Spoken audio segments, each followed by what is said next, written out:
Buenas tardes, hermanos, en el nombre del Señor. ¿Cuántos están contentos de volver a estar aquí en la casa del Señor el día domingo? Qué gozo, hermanos, cuando leí este pasaje, me trae a la memoria a los padres de la iglesia. Cuando hablamos de los padres de la iglesia, a veces pensamos que tal vez no es de nuestra tradición, pero es de nuestra tradición. ¿Cómo empieza la iglesia al principio, después del Pentecostés? Y cómo los discípulos de los discípulos construyen la iglesia, cómo aportan para el crecimiento de la iglesia con sus testimonios, con sus escritos, cómo reaccionan ante las falsas doctrinas que empiezan a circular en los inicios de la iglesia.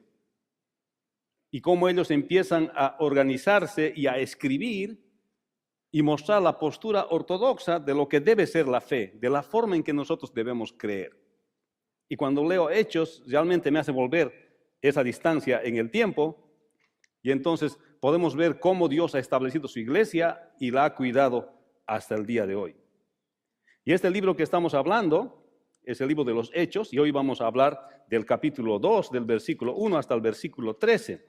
Y mejor leámoslo, dice así. Cuando llegó el día de Pentecostés, estaban todos unánimes juntos, y de repente vino del cielo un estruendo como de un viento recio que soplaba, el cual llenó toda la casa donde estaban sentados. Y se les aparecieron lenguas esparcidas como de fuego, asentándose sobre cada uno de ellos. Fueron todos llenos del Espíritu Santo y comenzaron a hablar en otras lenguas, según el Espíritu les daba que hablasen. Moraban entonces en Jerusalén judíos, varones, piadosos de todas las naciones debajo del cielo. Y hecho este estruendo, se juntó la gente y estaban confusos porque cada uno les oía hablar en su propia lengua. Y estaban atónitos y maravillados, diciendo: mirad, ¿no son galileos todos estos que hablan? ¿Cómo pues les oímos hablar nosotros cada uno en nuestra propia lengua en la que hemos nacido? Partos, medos, elamitas y los que habitamos en Mesopotamia, en Judea, en Capadocia, en Ponto y en Asia, en Frigia y en Panfilia, en Egipto y en las regiones de África, más allá de Cirene, romanos aquí residentes, tanto judíos como prosélitos cretenses y árabes, les oímos hablar en nuestras lenguas las maravillas de Dios. Y estaban todos atónitos, perplejos, diciéndose unos a otros: ¿qué quiere decir esto? Mas otros burlándose decían: están llenos de mosto. Padre bueno, bendice tu palabra una vez más, y queremos, Señor, que tú nos hagas entender el mensaje, Señor, de esta porción que está aquí en la Escritura, Señor, para nosotros en el siglo XXI, el día de hoy, mostrándonos lo que ha ocurrido, Señor, allá después de que tú has mandado tu Espíritu, Señor, en aquel tiempo, y lo que significa para nosotros el día de hoy. En el nombre de Jesús. Amén. Hermanos, este es un pasaje que se utiliza bastante para predicar y para animar a los hermanos en las distintas congregaciones.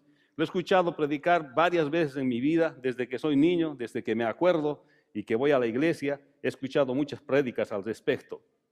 Pero quiero hacerles recuerdo, hermanos, que Hechos es el único libro histórico que está en el Nuevo Testamento. Los que están estudiando fundamentos de la fe conmigo el día miércoles o domingo por la mañana con el hermano Pablo, o los que van a estudiar o están estudiando el sábado por la noche con el hermano Oseas y Wendy, van a saber que los libros históricos, hay libros históricos en el Antiguo Testamento y hay también un solo libro histórico en el Nuevo Testamento. Y este libro histórico es justamente el libro de los Hechos.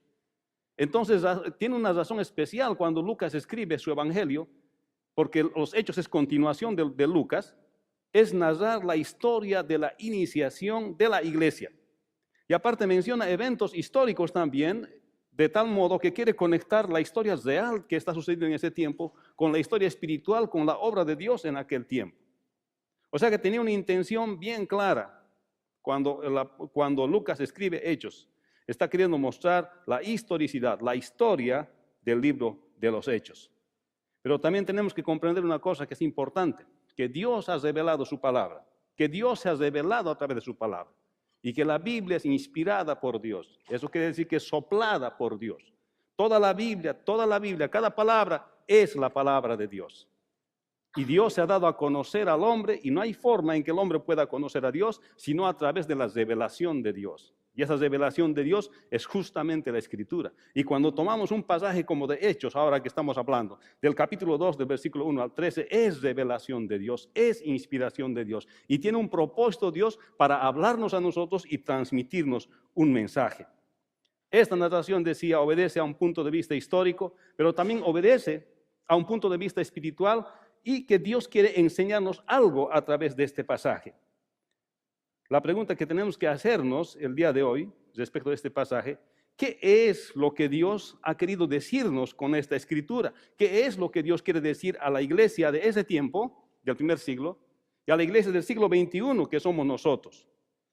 Hermanos, decía la palabra de Dios, la Biblia, es la revelación de Dios, es inspirada por Dios, totalmente confiable para poder leer y obedecer palabra por palabra. La Biblia es inspirada por Dios. ¿Por qué Dios habrá elegido un día como el día de Pentecostés para enviar su Espíritu Santo allá en Israel?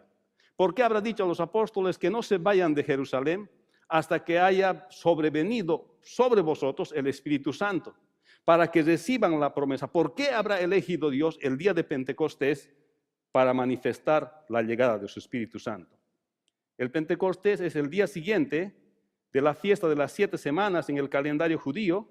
Es la fiesta de las cosechas, o sea, eran 7 semanas, 7 por 7, 49, y el día 50 es el Pentecostés, es al día siguiente de los 7 por 7, 49. O sea, ese día, de acuerdo a la ley, ellos tenían que llevar los primeros frutos y darlo en Jerusalén.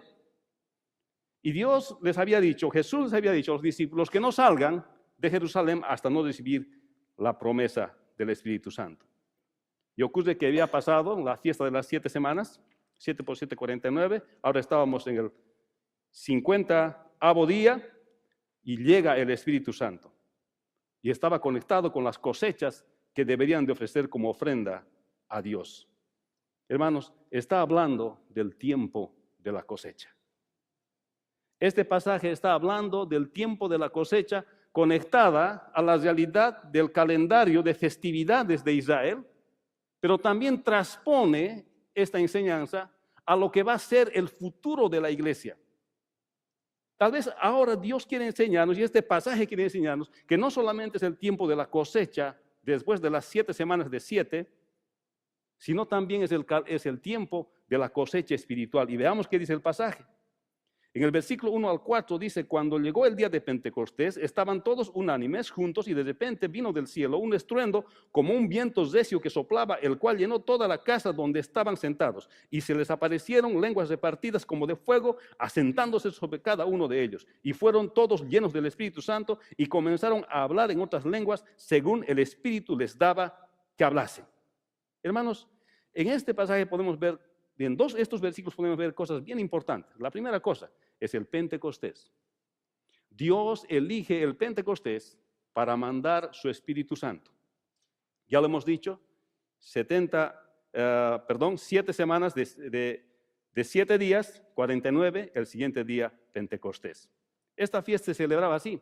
¿Pentecostés después de qué? ¿50 después de qué? Después de la Pascua. La primera fiesta era la Pascua. La Pascua celebraba la liberación del pueblo de Israel de Egipto. Eso ya celebraban con panes sin levaduras. Y después de eso pasaban los 49 días y al día siguiente, el 50, celebraban la fiesta de las primicias, el Pentecostés. Pero recuerde y quiero traer a su memoria lo que el Señor dijo. Y les dijo, esta es la última Pascua que voy a celebrar con ustedes hasta que yo venga. Eso dijo el Señor, ¿verdad? Y les dijo, de cierto, que no beberé del fruto de la vid hasta que esté con ustedes, con mi Padre allá en el cielo. En ese momento el Señor Jesús dijo, y este es el nuevo pacto en mi sangre. El antiguo pacto era el Sinaí. Ahora estaba diciendo, este es el nuevo pacto en mi sangre. Ustedes ya no van a celebrar más la Pascua de la salida de Egipto, de la esclavitud de Egipto. Van a celebrar la salida de la esclavitud del pecado. Por eso estaba diciendo el nuevo pacto. Y pasaron los 49 días, después de toda la pasión del Señor, muere, es sepultado, resucita, se presenta a sus discípulos y por 40 días dice que les enseña las Escrituras. Y abriendo las Escrituras, y las Escrituras para entonces eran solamente el Antiguo Testamento, abre el Antiguo Testamento y empieza a explicar todas las cosas que de Él se hablaban en el Antiguo Testamento, en todos los libros, no solamente en la ley de los profetas, que es el Pentateuco, no solamente en la parte de los profetas o los salmos, la parte poética, sino todas las escrituras hablan del Señor Jesús. Y en ese tiempo, en esos 40 días, donde da pruebas indubitables de que Él había resucitado, les explica. Mientras tanto, estas 7 semanas, de 7 días, los 49 días están transcurriendo. Y paralelamente en el pueblo de Israel, las personas están preparándose para la fiesta del Pentecostés, para la fiesta de las primicias, donde todos tienen que llevar lo primero de sus cosechas como ofrenda a Dios. Y era la última Pascua que el Señor celebró. Y luego, en el día 50, llega el Pentecostés. Hermanos, el significado de ir a la fiesta del Pentecostés nos hace ver a nosotros que Dios tenía una intención clara de mostrar que los frutos de las primicias no eran solamente los frutos físicos del pueblo de Israel, sino también eran el fruto espiritual. Y quisiera que usted vea su Biblia, luego en el versículo 14 de Hechos capítulo 2, donde dice: entonces Pedro, poniéndose en pie con los 11, alzó su voz y les habló diciendo: varones judíos. ¿Sabe qué pasa? Después de la llegada del Espíritu Santo, Pedro empieza a predicar y predica el primer sermón y se convierten 3,000 personas. Entonces, ¿qué estaba queriendo decir Dios con este pasaje? Así como dijimos al principio. Así como el pueblo llevaba sus primicias después de la Pascua, después de la cosecha, después de que ha sembrado, ahora llevaba las primicias de su cosecha, lo primero a Dios. Ahora estaba diciendo Dios: ok, la Pascua se ha realizado, Cristo fue muerto, fue sepultado, al tercer día resucitó, y la primicia que yo quiero de ustedes no es tanto lo material. Lo que yo quiero es que ustedes prediquen el Evangelio del Señor Jesucristo. Amén. Eso es lo que la Escritura está mostrando acá. Está haciendo un reemplazo el Señor de lo que era la fiesta del Pentecostés y del significado que quería que la iglesia le dé actualmente a la fiesta del Pentecostés. Pero muchos podemos quedarnos tal vez en la antigua tradición del Pentecostés de llevar solamente lo que era para comer.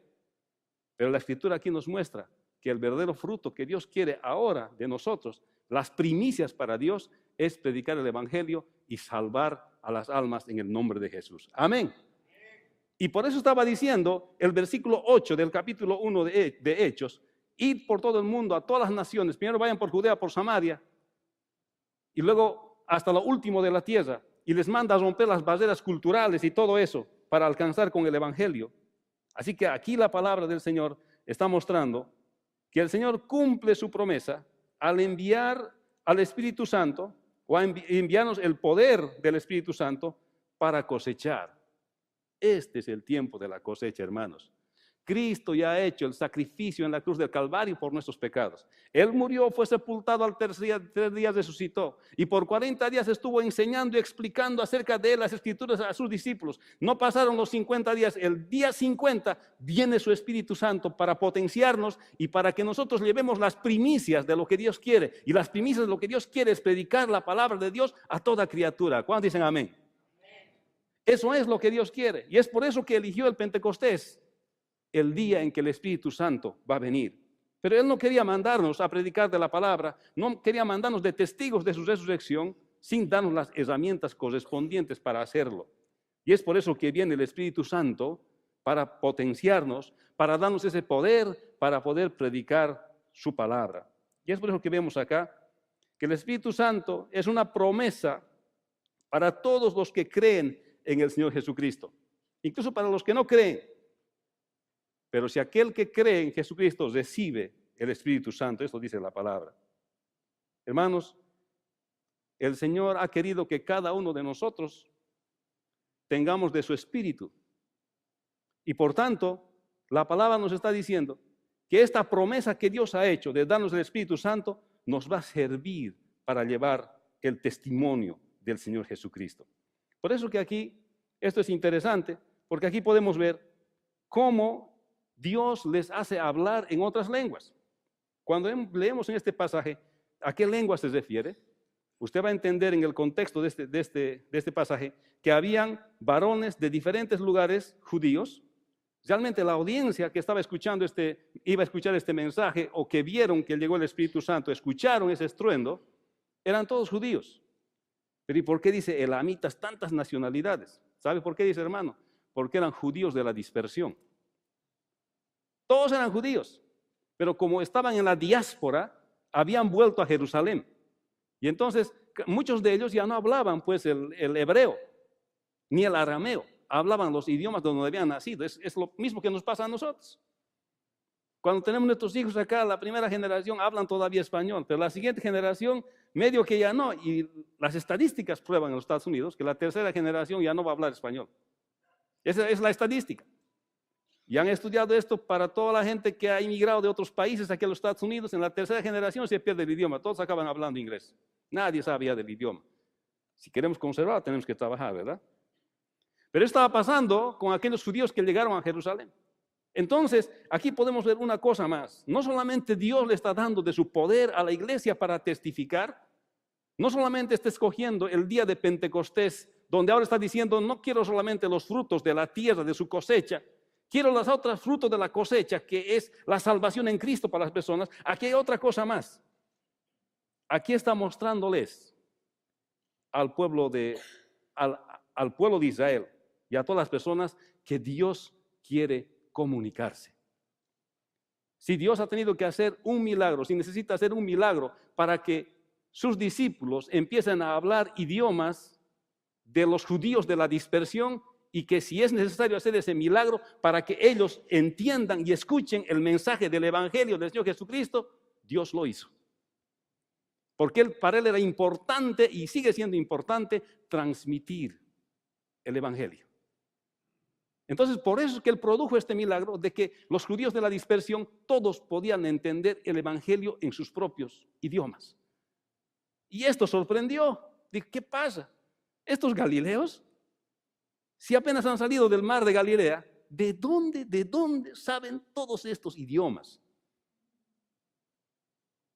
Hermanos, no es que ellos sabían esos idiomas, sino que estaban hablando por el poder del Espíritu Santo idiomas conocidos. Cuando dicen amén. Dios es poderoso, hermanos. No solamente a los seres humanos nos hace hablar, hasta a los burros nos hace hablar el Señor. Cuando una persona no obedeció, le hizo hablar a un burro. Hermanos, Dios es poderoso para hacer las cosas. Pero el Espíritu Santo, hermanos, nos habilita a nosotros para la obra. Eso es lo que quiere decir este pasaje. Nos habilita para hacer el ministerio. Lo prepara a uno, lo guía para hacer el ministerio. Y esto es lo que está tratando de decir este pasaje. Si es necesario que estas personas hablen idiomas que ellos no conocen, el Señor ha dicho, voy a hacer el milagro para que ellos hablen estos idiomas que los demás no conocen.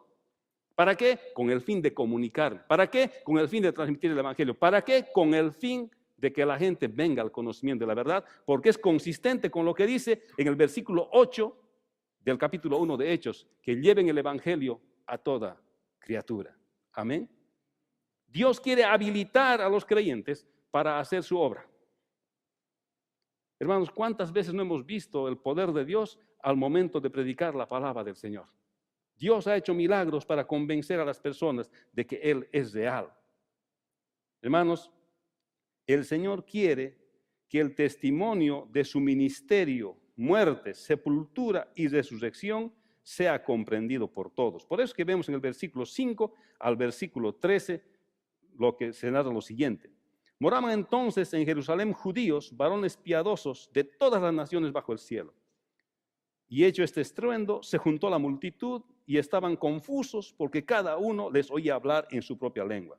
Y estaban atónitos y maravillados diciendo, mirad, ¿no son galileos todos estos que hablan? ¿Cómo pues les oímos nosotros hablar cada uno en nuestra propia lengua, en la que hemos nacido, partos, medos, elamitas, y los que habitamos en Mesopotamia, en Judea, en Capadocia, en Ponto y en Asia y en Frigia, en Panfilia, en Egipto, en las regiones del África?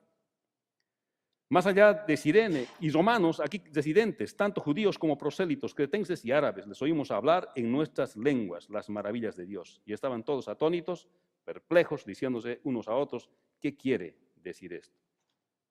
Hermanos, definitivamente Dios quiere que las buenas nuevas sean comunicadas en los idiomas que sean necesarios alrededor del mundo. Y eso demuestra el Pentecostés. Hermanos, está bien claro que esta comunicación de Dios quiere que llegue a toda persona en el mundo. Los discípulos hablaron estos idiomas para comunicar esta verdad del Evangelio a todas las personas. La orden del Señor era llevar el testimonio, ser testigos de Él a todas las personas. Y por tanto, Él quiere que se comunique acerca de su ministerio, de su muerte, de su sepultura y de su resurrección en la cantidad de idiomas que sean necesarios. ¿Acaso eso no es la realidad del día de hoy, hermanos? Cuando llevamos el Evangelio del Señor Jesús, nuestros misioneros de nuestra iglesia también van. A veces tienen que pasar la barrera cultural. Muchos de ellos tienen que aprender otro idioma. Y tienen que hablar otro idioma para predicar la palabra del Señor. Para ellos el Señor no les ha hecho el milagro de que aprendan o que hablen el idioma inmediatamente. No les ha hecho el milagro. Por eso que tienen que aprender otro idioma para predicar la palabra del Señor. Hermanos, los milagros de señales impactan a muchos hombres y les llevan a conocer a Dios. En aquel tiempo les impactó a muchos. Pero muchos se entretienen con el milagro que Dios hace antes que con la intención que tenía Dios de hacer el milagro que está haciendo. Porque a veces estos milagros impactan positivamente en la vida de las personas. Cuando las personas ven un milagro en la vida de una persona o algo, se vuelcan al Señor, se vienen a Dios. Pero algunos, cuando ven un milagro de Dios, no se vuelcan a Dios. Solo han conocido a Jesucristo como médico de los médicos. No le han conocido a Cristo como su Salvador personal. ¿Cuántas veces he ido a orar a lechos de muerte? Cuando alguien está enfermo, llegado y he orado. Y otros hermanos también han orado, no solamente yo. El Señor les ha sanado. Y nunca se han vuelto delante del Señor. Nunca se han entregado al Señor. Nunca han aceptado ese milagro de Dios como algo para acercarlos a Él. Hermanos, Dios hace milagros. No solamente les ha hecho hablar en otros idiomas a estos hermanos. Dios hace milagros. Pero claramente la intención de estos milagros es para que las personas se conviertan y reconozcan a Dios como su Dios. Esa es la razón. Dios no quiere decir a todos, mostrar a todos que sí hace milagros. Sabemos que Dios hace milagros, pero cuando Dios hace milagros, quiere la respuesta de aquellos que reciben el milagro. Muchos piensan que Jesús solamente es un sanador, pero Jesús es también Salvador y básicamente es Salvador. Muchas personas se enfocan en los milagros antes que en el motivo de los milagros. A algunos creyentes les gustan las experiencias de los milagros y les gusta ver las cosas milagrosas y se desenfocan de la razón por la cual Dios da esos milagros. Y esto estaba pasando con estos señores que estaban escuchando el mensaje del Evangelio en sus idiomas. Estaban admirados, pero decían, ¿cómo es posible que estos galileos puedan hablar idiomas que ellos nunca han aprendido? Porque el grado de escolaridad en aquel tiempo era el 20%, o sea, el analfabetismo era 80% en Israel. Solamente 20% de la gente podía leer y escribir y 80% no podía hacer. Y entonces era sorprendente ver a estas personas hablar estas cosas. El Señor estaba queriendo decir en este pasaje que este era el tiempo y es el tiempo de la cosecha. Porque el sacrificio de Cristo ya había sido hecho en la cruz del Calvario. Y ahora el Espíritu Santo había venido para habilitarnos, para potenciarnos, para poder darnos las herramientas para hablar de ese mensaje. Y si era necesario que unos cuantos de sus discípulos o los discípulos hablen idiomas que ellos no conocían para transmitir esta verdad, Dios lo iba a hacer. Si iba a ser necesario que los discípulos iban a hacer milagros por el poder de Dios para convencer de esta verdad a la gente, Dios lo iba a hacer. Pero lo que Dios nunca ha querido, que nos entretengamos nosotros en los milagros antes que en el motivo de hacer los milagros, que es la predicación del Evangelio. ¿Cuándo dicen amén? Hermanos, en la Escritura podemos ver también que hay personas que ven milagros y que no se vuelcan al Señor. Sus reacciones son al revés, como se ve en el versículo 13. Dice, mas otros burlándose decían, están llenos de mosto, decían, están ebrios.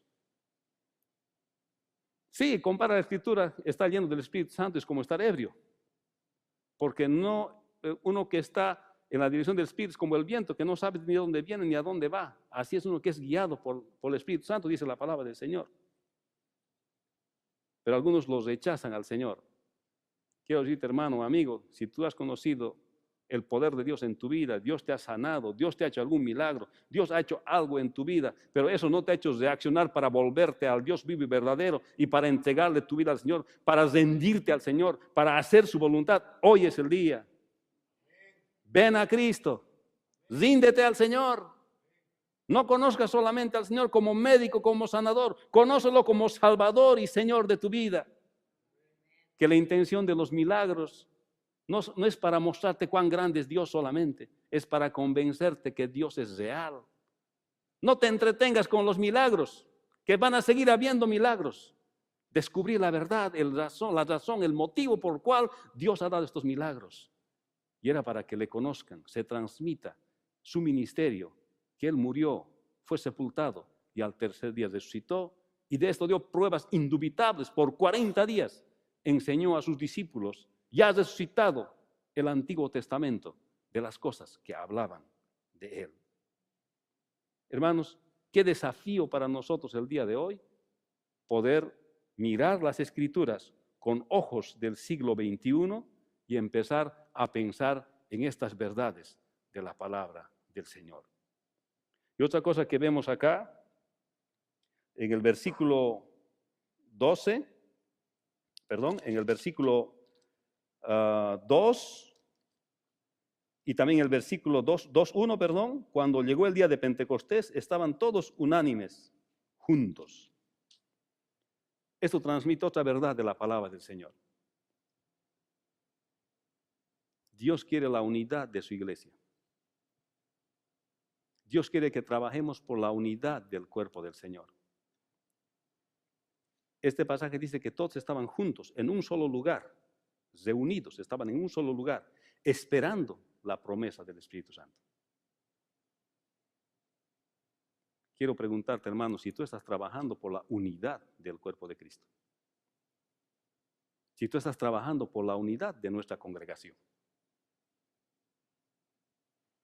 Es fácil disentir con el liderazgo de la congregación. Muchos sugieren, dicen, nos hace falta este programa, pastor, para que venga más gente. O haremos este programa, pastor, para que la congregación crezca. Todas las iniciativas son muy bienvenidas y las apreciamos. Pero aquí la Escritura está diciendo que la obra es del Espíritu Santo. ¿Podemos hacer nuestros buenos intentos?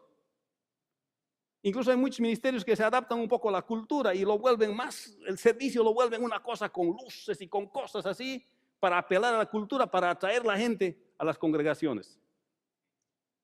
Pero aquí la Escritura dice que el Espíritu del Señor se ha manifestado cuando todos estaban unánimes, cuando todos trabajaban por la unidad, cuando todos buscaban el bien del reino de Dios, cuando todos querían el bien de la congregación. Esta es una exhortación para nuestro corazón. ¿Cuánto estamos trabajando por la unidad de nuestra congregación? Esta semana recibí un email que me hizo pensar de un amigo apreciado de aquí de la congregación, que hablaba justamente de esto. Cuando Aarón y María se rebelaron contra Moisés. Y dijeron, ¿quién es este Moisés? Porque Moisés no era perfecto, tenía sus defectos. Y parece que no les gustó la mujer con que se casó Moisés. Se puede ver que no les cayó muy bien, parece que no le cayó. No sé, eso pasa a veces en las familias latinas, ¿no? Mientras este de la familia no aprueba, el otro tiene temor de casarse, ¿no? No tanto aquí en los Estados Unidos. Se rebelaron contra Moisés y dijeron, ¿quién es este Moisés? ¿Quién es este Moisés? ¿Has visto todos los defectos que tiene? No hace como debiera hacer. Nosotros también somos ungidos del Señor. Aarón y María empezaron a protestar contra Moisés. Y créame, a Dios no le gustó. No porque Moisés era perfecto, hermanos, no por eso.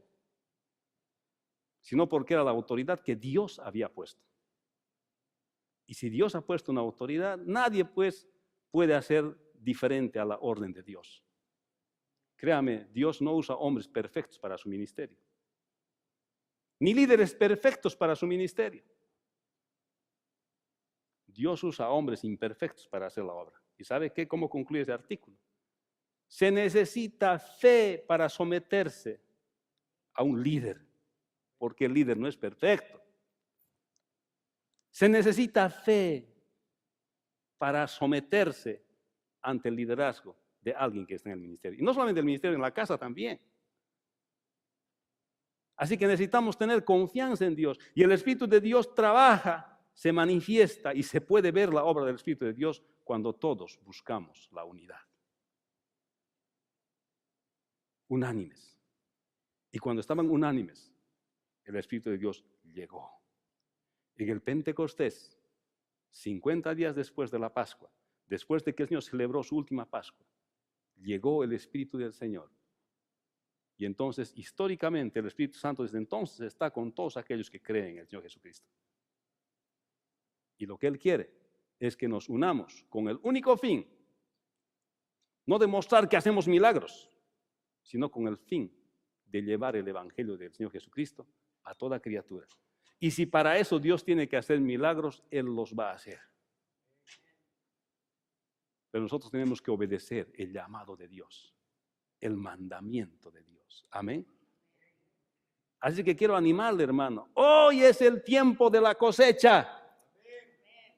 Ya Cristo murió en la cruz del Calvario, fue sepultado y al tercer día resucitó. Ya todo el trabajo está listo. Es el tiempo de ir con el Evangelio del Señor Jesucristo en el lugar donde estamos, en las ciudades que nos circundan, en todo Estados Unidos, en el continente y en el resto del mundo, hermanos. Hoy es el tiempo de la cosecha. Dios mandó a su Espíritu Santo justamente en el Pentecostés para que la gente entienda que no era la cosecha real, física, la que quería, sino la cosecha que hizo Pedro. En el siguiente capítulo, en el siguiente sermón vamos a hablar de esto. Hermano, hoy es el tiempo de la cosecha. No nos entretengamos con otras cosas. Llevemos el Evangelio de Cristo a toda criatura. Vamos ahora. Bendito Señor, te damos gracias. Y gracias por tu palabra, Señor, porque nos muestras que es el tiempo de la cosecha. Tú quieres las primicias de nosotros y las primicias son las almas salvadas, Señor. Señor, y tú quieres también la unidad de tu iglesia, porque a través de la unidad de tu iglesia, Señor, viene la obra de tu Espíritu Santo. Te damos gracias, Señor, en este día. Y te pedimos, Señor, que tú toques los corazones para fortalecer este ministerio. Señor, que nosotros vayamos, Señor, firmes en tu palabra y obedeciéndote todos los días, Señor. Y si no hemos tenido compromiso, Señor, el día de hoy, ya vivemos nuestro compromiso y nos rindamos delante de ti. Padre, bendícenos y bendice los corazones, Señor, de aquellos que hoy están decidiendo venir a ti. En el nombre de Jesús, tu Hijo amado. Amén. Dios bendiga.